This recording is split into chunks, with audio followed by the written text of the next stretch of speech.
Welcome to Upwards, sponsored by the Microsoft Aspire Experience, where we share stories and insights to help you grow 1% better in your personal and professional life every episode. Here are your hosts for today's episode, Jay Lee and Alex Kessel. Well, hello, Upwardians. Welcome to the show. I finally get to say that because I'm partnered with Jay and not Jake, but happy to be hosting with you, Jay. Who do we have today? Today, we have Juliana Tioanda. She is the Chief of Staff and Senior Director of Business Strategy for Xbox here at Microsoft. She is just a wonderful mentor, has a wealth of knowledge within her, and can't wait for you to hear the show. Let's launch right into it. Hi, Juliana. Thanks so much for being on the show. Welcome. Could you tell us a little bit about who you are and what you do? Yes. First of all, thank you, Jay and Alex, for having me here. It's an honor. So as you mentioned, Jay, I am currently in Xbox, more specifically the cloud gaming division. And our team works on the solutions that make Xbox gaming more accessible by leveraging the power of the cloud. So our aspiration is for people to be able to play the games they want with the people they want, anywhere they want, on the devices they have, instead of just on the console or PC. For example, players in many, many places in the world who can't afford consoles, or they don't have TV, but they do have a mobile phone. So how can we make it accessible to those people? So that's what our cloud gaming team does. So my title often confuses people. So I think that the Senior Director of Business Strategy part, right, is easier to understand. I work with our executives and cross-org leaders on how to grow our business near term and long term. And the question I get most is, what does a Chief of Staff do? So the boring corporate answer is I lead our cloud gaming team's business operations. So all the infrastructure pieces that keep the organization running, such as rhythm of the business, meeting cadences, communications, compliance, purchasing, team onboarding, etc. And a very key component of that biz ops that deserves a call out is driving a positive employee experience, or what we call team culture or team health. Another key part of my role as Chief of Staff is executive enablement. So supporting our cloud gaming corporate vice president in all internal and external engagements, such as preparing for meetings with Satya's SLT, with partner companies and executives, and media briefings, analyst briefings, ghostwriting executive communications, and being a trusted advisor. So boiling it down, 3 buckets. So executive enablement, business strategy, and then the day-to-day business operations, which includes team culture. The simplified, more fun version of that answer of what my team does is we prevent air quote stuff from hitting the fan so that our leaders and team members alike can focus on doing their best work. Tying it back to the podcast topic, we create impact by enabling and empowering others by removing blockers for them so that they can do their best work. With such a simple role there, it just sounds like you guys enable everything. So that's really awesome. This really brings to mind, even more so hearing all that, how did this all start? Because I don't think anyone can really envision that they end up doing what you're doing, because that's just so many different, you're running operations and being an advisor. In my head, that's 2 different careers. So how did this all start? And was this somewhere that you wanted to get to when you first started, or just recently discovered? Let me ask you a question. Did you or Jay envision hosting this awesome Upwards podcast series? That's why I joined graduating Microsoft. From college? I'm sure Alex did. Not so much. No, not at all. So that's a very, very good question. With all the roles throughout my career, it's about seeing an opportunity and capturing it, and then trusting that whatever I do is part of the learning that I need to do and the charting of my own unique journey. Let's start from the beginning. So I view myself as a global citizen. I was born in Taiwan. I grew up in Indonesia. I came to the US as a high school exchange student when I was 15 years old. I lived with an American family in Idaho, the Sessions, for a year. I went to Knox College, which is a small liberal arts college in the middle of Illinois cornfields, for my undergrad. And then I studied in Germany, and I got my MBA from American University in Washington, D.C. I've worked in 3 different continents, and I spent 18 years in consulting, in technology and business consulting, specifically before joining Microsoft. And that's where I had the privilege of working in different industries. While the consulting focus was on technology and business, the actual unlock is people. Because without people, there's no business. So I always think of what I do in my role as the triad of people and their experience, business, and technology. So PBT, not PBJ. So people, business, and technology.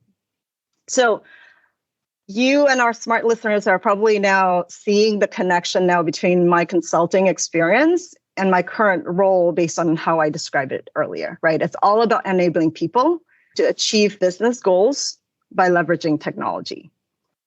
So that's the connection. And no, I didn't envision it from the very beginning, but it is all about what did I learn from one role and what do I convert it into? What's the learning that I'm taking to my next role?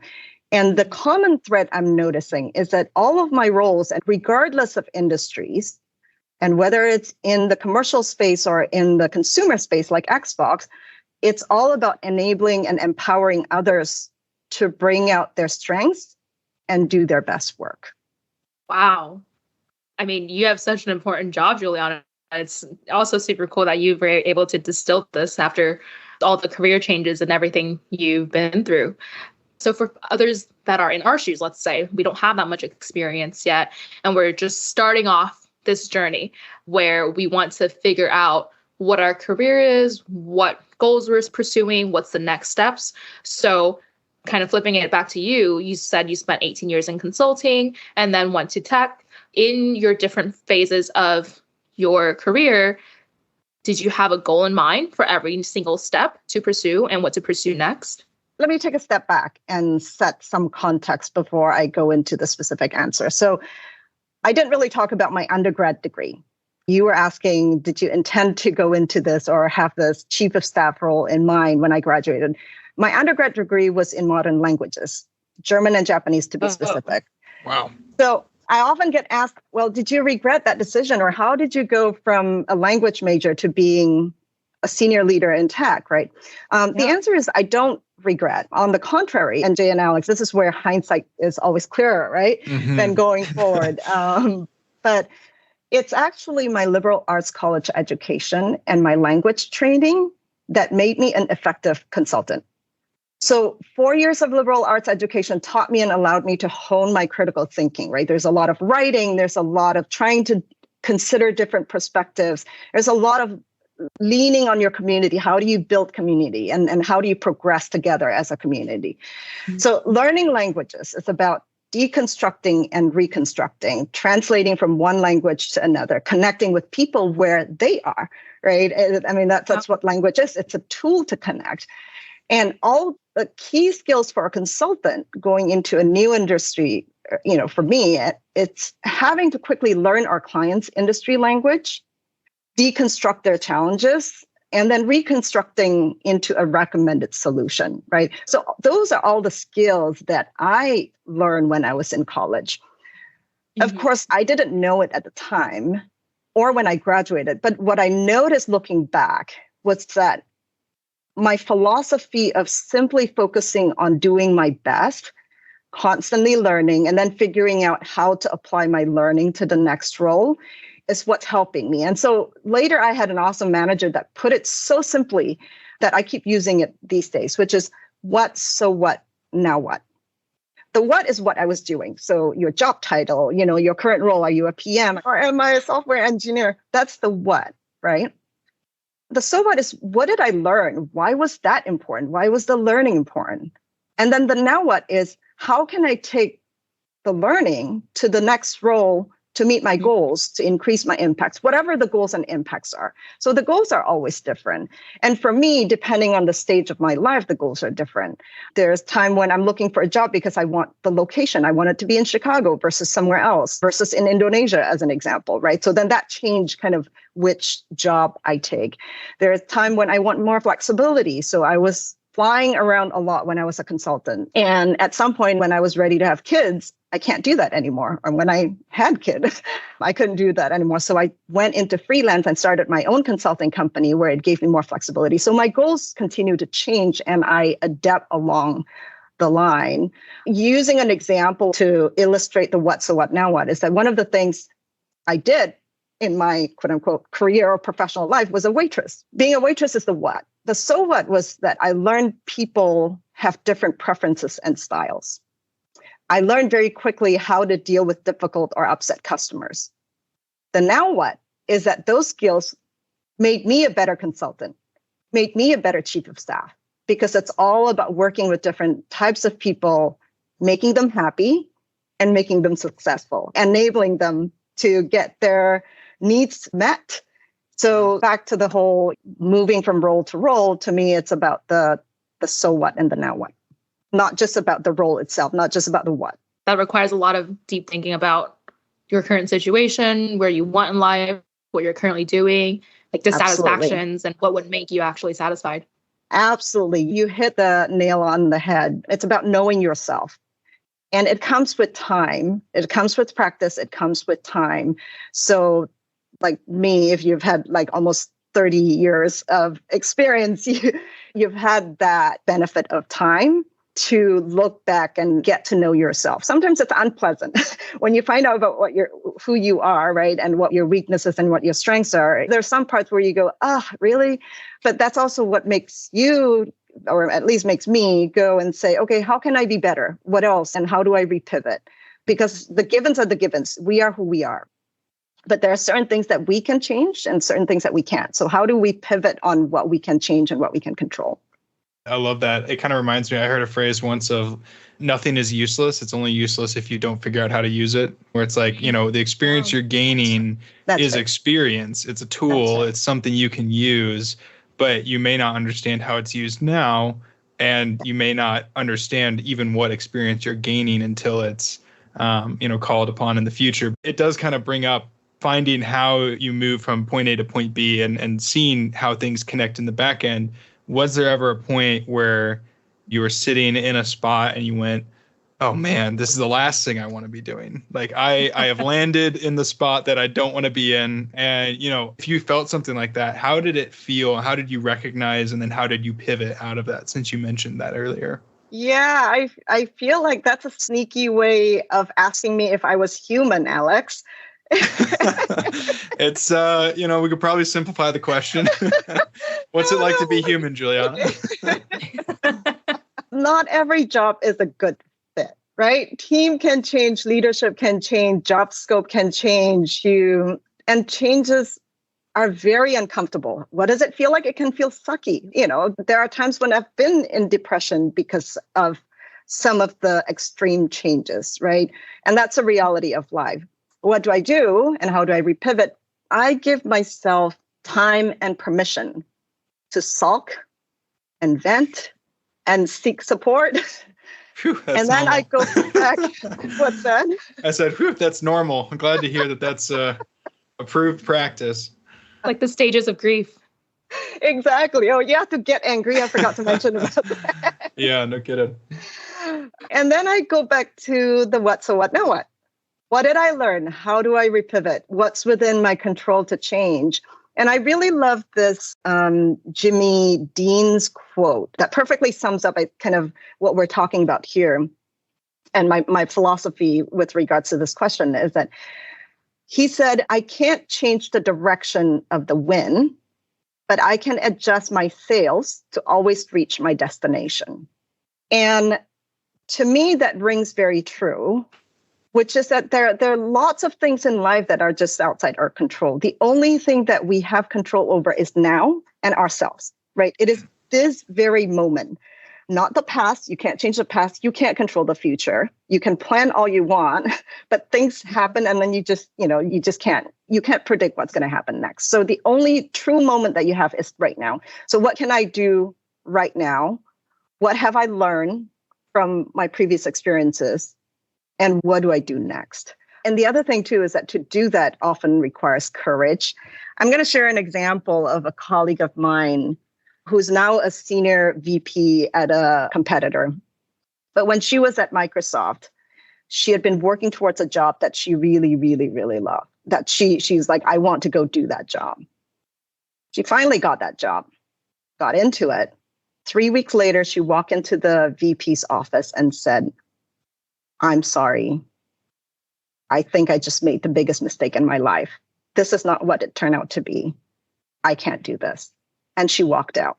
And what I thought to myself was that, wow, I would not have had the courage that she did to recognize that, to do it so quickly. Like for me personally, I would have students say, I'm a fighter, I'm a survivor, I can do anything. And I think women often do that, right? And where you go, I can tackle any problems, so you don't want to give up.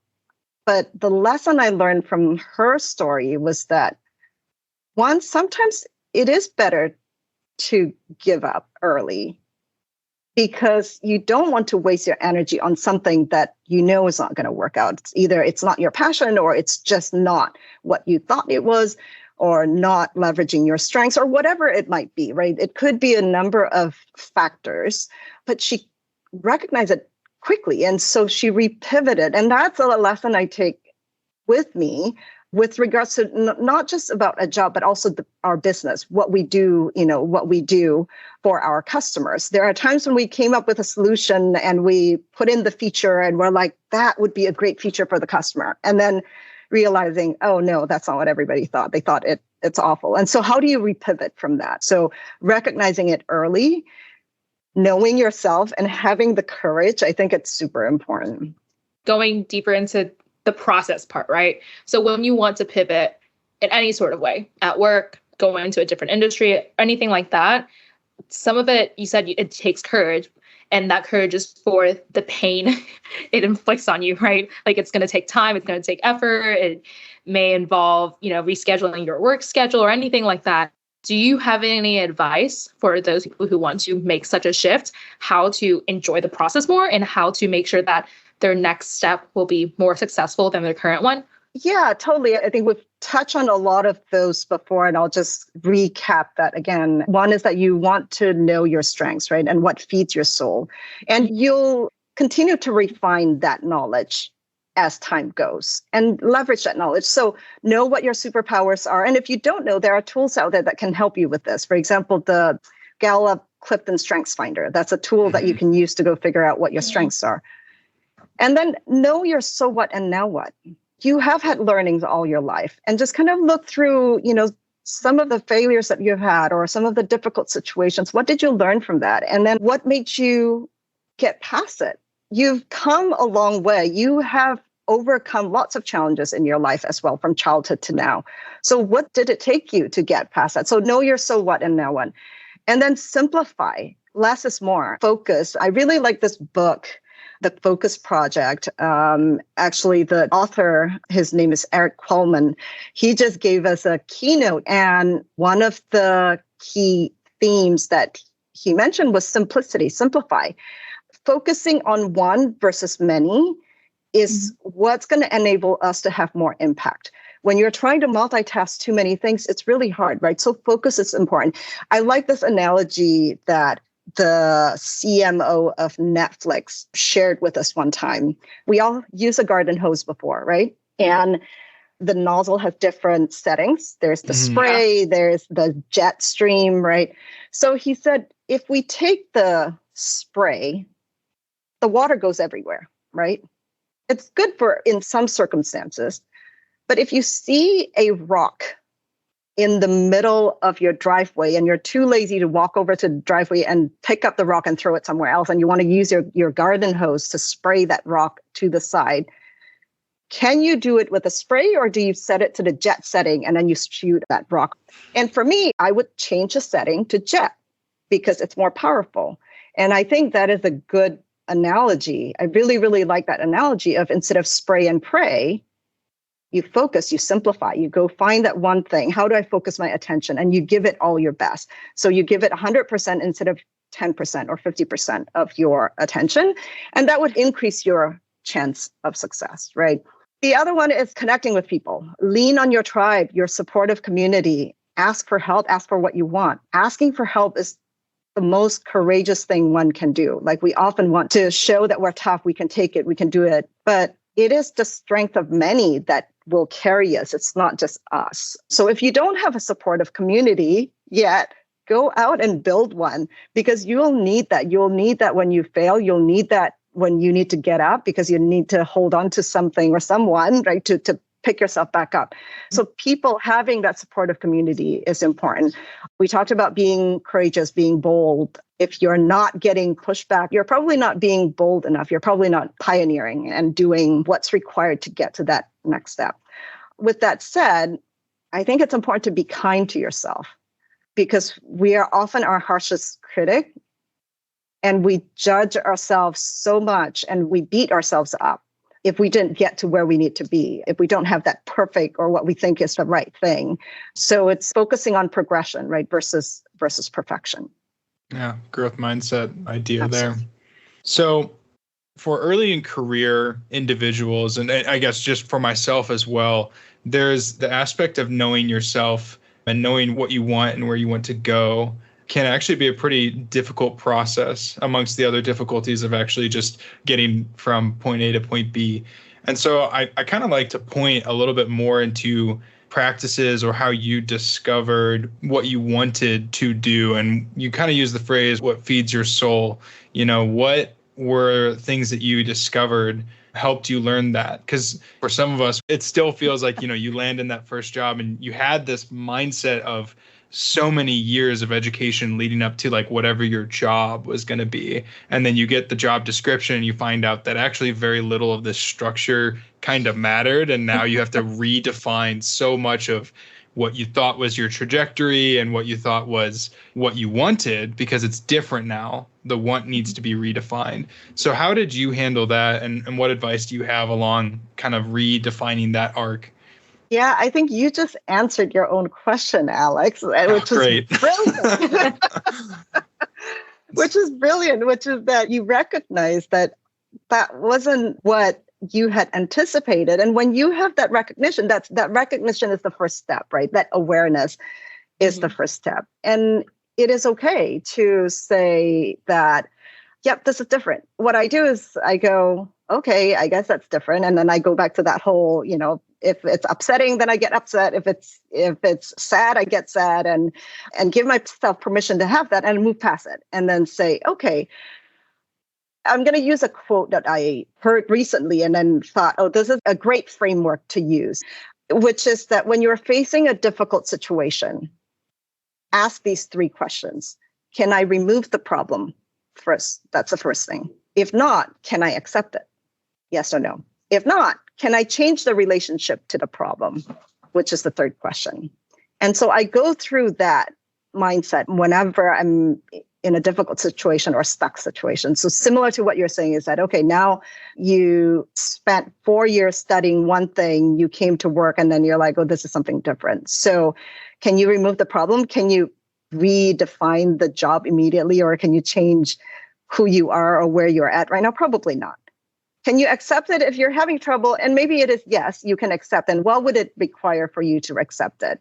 And one way to look at it is that, okay, I'm here to learn. I'm here to learn new things. I'm here to gain experience. It's okay if it's different. And this goes back to focusing on the now, right? You are here already.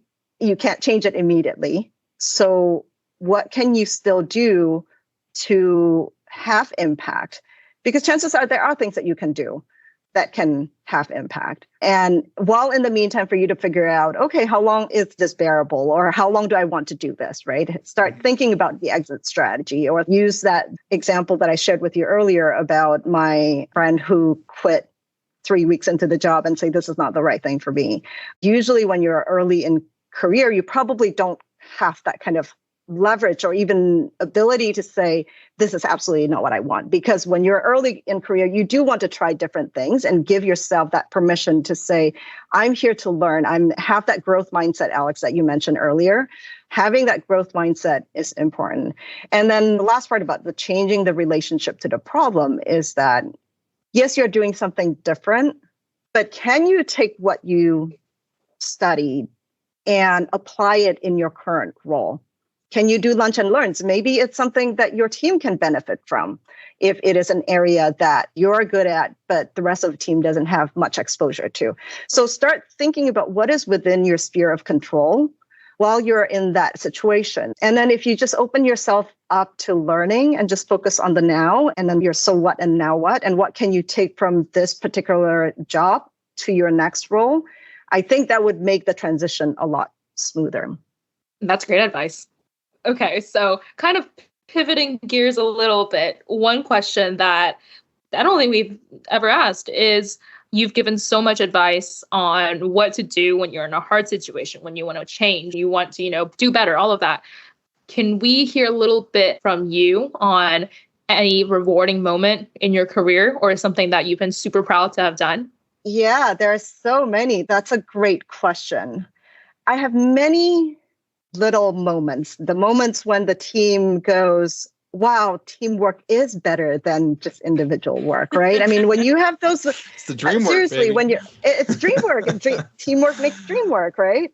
So to me, it's about the little wins, and it's not just one bright moment. It's just an accumulation of many. I think for me, that's more important than just one big moment, if that makes sense. So I will give you the most recent example where I felt very rewarded, which is, since we're talking about impact, I do a lot of mentoring one-on-ones, both here at Microsoft, within Xbox, within xCloud, within Xbox, within Microsoft, and then outside Microsoft as well. And you don't always hear back what people do and whether it makes a difference or not. Like, I pontificate a lot. And then, at the end of the meeting, we go our own separate ways.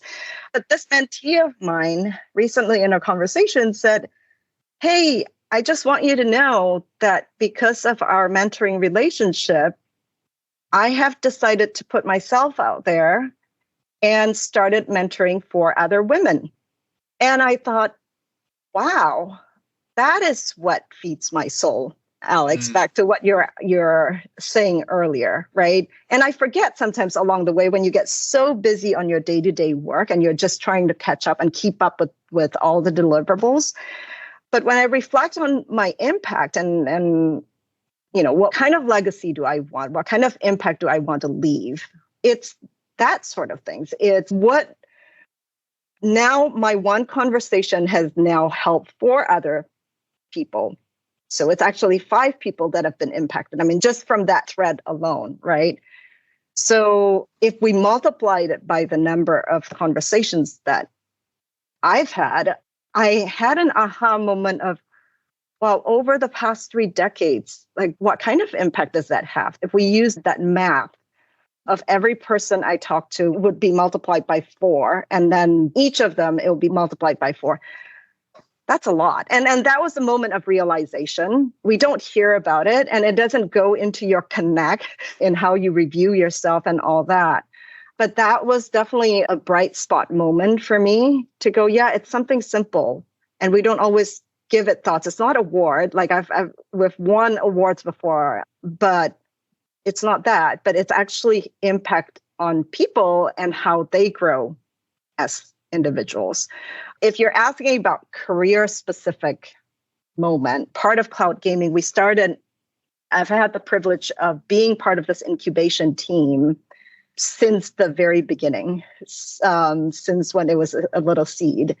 And we went from just an incubation project a little less than 4 years ago to now a global service. We launched our cloud gaming service a year and a half ago, and we have almost 4 million monthly active users, and we're in 26 different countries. And so, again, it takes time, but when you look back, right, that's a moment where I go, wow, I'm glad I've had this opportunity. But did I know that 4 years ago? No, this goes back to all I could do was focusing on the now and what I could do at that time. And every step along the way, I was just focusing on what could I control? What could I impact? What can I change? What can I do differently? What have I learned? And only with time can you go back and see, wow, that was quite a journey. And here's what we've learned. And so what I would say back to what you were asking earlier, Alex, about, how would you know going forward? You won't know. And you kind of have to trust the process and trust that your journey is unique. Like how many people when they're in school thought, well, okay, forget about my kids' generation. But if you ask your parents' generation, how many of them thought about being a YouTube streamer, right? Or thought that that's a valid career path? We can't predict the future, and the opportunities are just endless. No, that's awesome. And if we were to multiply impact, I'm sure that given the number of listeners we have, like Juliana, you're multiplying your impact again and again just from being on this podcast too. And you are too. And that's the awesome thing, right? Each of you from your podcast series are impacting people in ways that you may or may not have visibility into. And when you find that moment that somebody shines a light into your impact that you didn't think about before, it's quite special. And I hope that everyone can have those types of moments.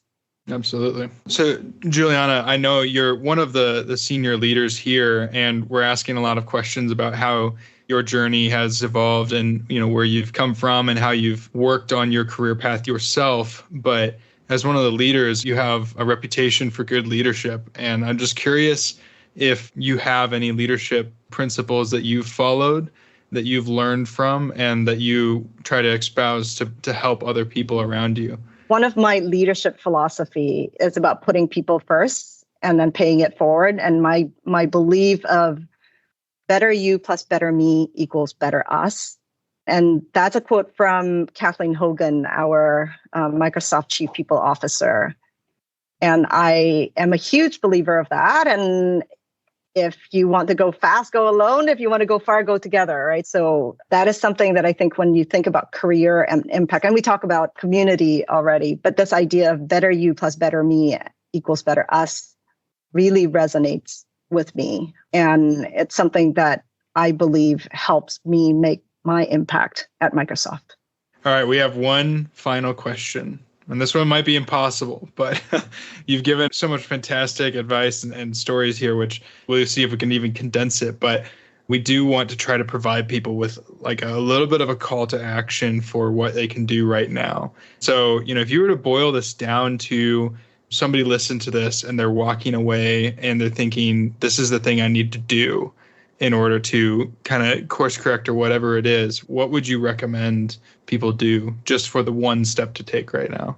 I would say two things. So define your impact, because you would need to know what your goal is, right? If you're saying you want to make an impact, define that. And it can be as simple as I will do a random act of kindness to make at least one person's day better today, like whatever that impact is. So have that in mind, because you want to know what your goal is, and then get to know yourself and what are your superpowers, what makes you happy, figure out your so what, now what up to this point. Do that self-reflection that Jay was talking about earlier. And then remember progression over perfection. 1% better every day. Perfect. Juliana, thank you so much for joining us on the show. It was an absolute pleasure to have you. Thank you. Glad to be here. Thanks for inviting me. Well, that was an awesome interview with Juliana. Yeah. So much there to unpack. Man, where to get started? I think one element that stuck out to me that is just a really interesting framing exercise was near the end there when she said, can you change the problem? If not, can you accept the problem? And then if also not that, as this flowchart is building, can you change your relationship to the problem? And I thought that was interesting because it kind of begs the question of, is this in or out of your control? And then is this something that you just kind of need to leave or redefine? And I think when we often consider problem solving or view something as annoying, we get stuck in the frustrated phase of, this is a problem and I don't really want to deal with it, but I'm also not really thinking through how I'm actually supposed to move forward with this problem. You're stuck at, this is a problem, looping over and over instead of, it's out of my control, I can't accept it, but what can I do to pivot around it or move? And I think that she provided a lot of methods and thoughts on why we should address and pivot from these problems. And I thought that was really powerful. Yeah. And Juliana mentioned the what, so what, now what framework about deep diving into your current situation and how you want to get out of it and what you want to do next. And for me, I think that's really powerful because I am also on the train of getting really frustrated with my situation and not knowing how to calm down, take a step back, and really deeply analyze everything. And so I think that's a really good point to know, which is to take a deep breath and then dissect it into the what, so what, now what parts, and then move forward with that. Honestly, everything that Juliana said was so powerful too. And I probably will have to give this podcast another listen afterwards. Yeah, condensing that learning and figuring out what to do with it. It's a good move. Well, thank you everybody for joining in and listening today. We will see you on the next episode. Thanks for listening to Upwards. Be sure to subscribe on your preferred podcast platform and leave us a review. Learn more about the Microsoft Aspire experience at aka.ms/Microsoft Aspire experience. We'll catch you next time on Upwards.